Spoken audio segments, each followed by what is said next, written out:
Dans le cadre de la mise en œuvre du PNDS, les efforts du ministère de la Sécurité ont porté sur l'amélioration de deux indicateurs, à savoir le taux de maillage du territoire national en service de sécurité opérationnelle, d'une part, et d'autre part, le ratio agent de sécurité sur nombre d'habitants. Pour ce qui est du taux du maillage, le niveau de référence de la situation en 2015 était de 56,8% et le niveau atteint en décembre 2019 de 68,38%.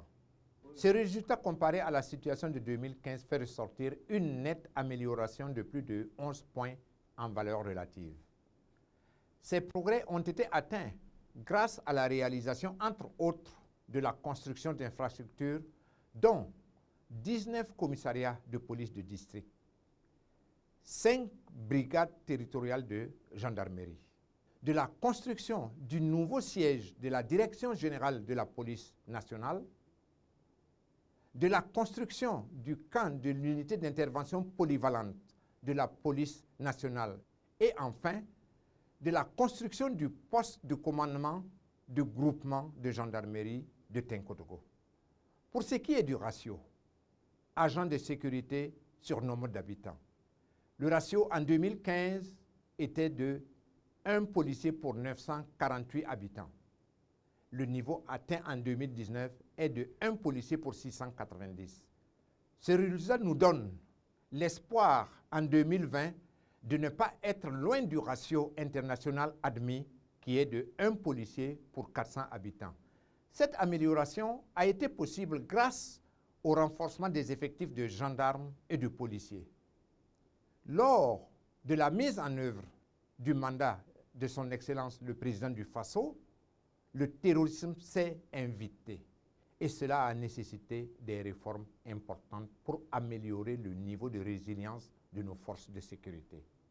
Au titre de ces réformes, on peut noter la formation des forces de sécurité par rapport aux nouveaux défis pour une vision plus inclusive de la lutte contre l'insécurité, le renforcement des équipements des forces de sécurité en phase avec les nouveaux défis, la création de la Brigade spéciale des investigations antiterroristes, BESIAT, pour tenir compte du contexte sécuritaire lié au terrorisme, la création de la Brigade centrale de lutte contre la cybercriminalité, la création et l'opérationnalisation des unités mobiles, l'opérationnalisation de la police de proximité dont le lancement se fera dans les tout prochains jours, la mise en place d'un système de communication intégré des services de sécurité pour faciliter leur travail quotidien.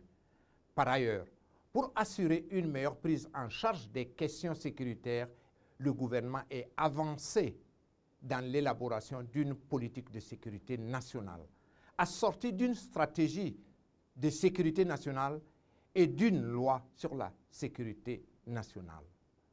Les projets de texte sont disponibles et leur adoption permettra de doter le Burkina Faso d'un système de sécurité nationale.